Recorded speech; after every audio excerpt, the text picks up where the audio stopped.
don't forget that at the time of this country's founding, Americans had access legally to the same type of weaponry that the military had. And that was the point.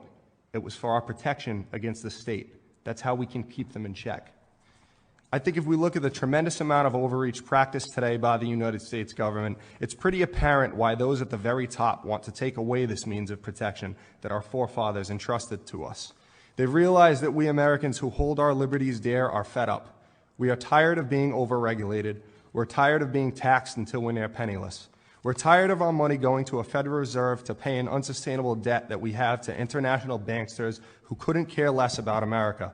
We're tired of having to ask for government's permission and licensure to do things that are within our God-given rights as free people to do.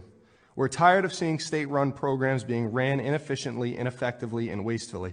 We're tired of news outlets, Hollywood, social media, and the education system being used as propaganda to indoctrinate the populace and advance the state's agenda.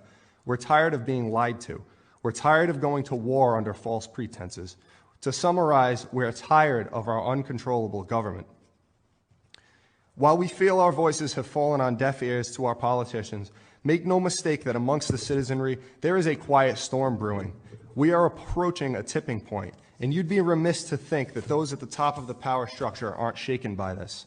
It doesn't take much critical thought to surmise why they're trying so hard to pass legislation against privately owned munitions. And to those who support this legislation, it's my understanding that you believe by being here you're advocating against violence. On the contrary, you're advocating for violence.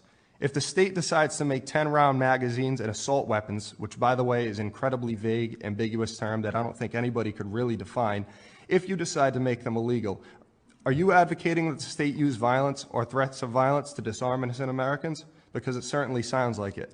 You can't sincerely believe that we're just going to forfeit our right to self-defense, knowing the purpose of this right and understanding the unlawfulness of civil asset forfeiture, notwithstanding the money people have spent on their guns. What happens when we defy these laws? Are you advocating that men with guns come to take away our guns? Because it sure sounds like it. Also, it needs to be said that I'm sure some of those on the other side have used the words Trump and Hitler in the same sentence, yet advocate that the state, with someone who they refer to as a fascist dictator at the forefront, be the only entity allowed to have guns. You see where I'm going with this? These people are hypocrites, and they should think for themselves instead of thinking what they're told to think. And before you quip that I'm here on behalf of the NRA or that I have some sort of ulterior motive, I am not and I do not. I am not an NRA member. In fact, I believe that the NRA is far too willing to compromise on some gun laws as they know they will take on more donors and make more money whenever there is conflict. So the more they compromise, the more gun laws get introduced and the more money they make. So no, before anybody says so, I'm not NRA, and I'm also not what you might call a gun nut. I own but a pistol for personal protection and a rifle which I've literally just acquired as a direct result of this law being written. I'm not a sportsman and I'm not a collector. I'm just someone with an understanding of history who by virtue does not trust his government. And I know what some of you may be thinking, that I'm some sort of extremist. My delivery is very abrasive. Some of you aren't thinking at all because you tuned me out at the start once you heard my position, and that's fine. If these generalizations apply to you, I ask you to please familiarize yourself with the history of America and the Constitution as it was written.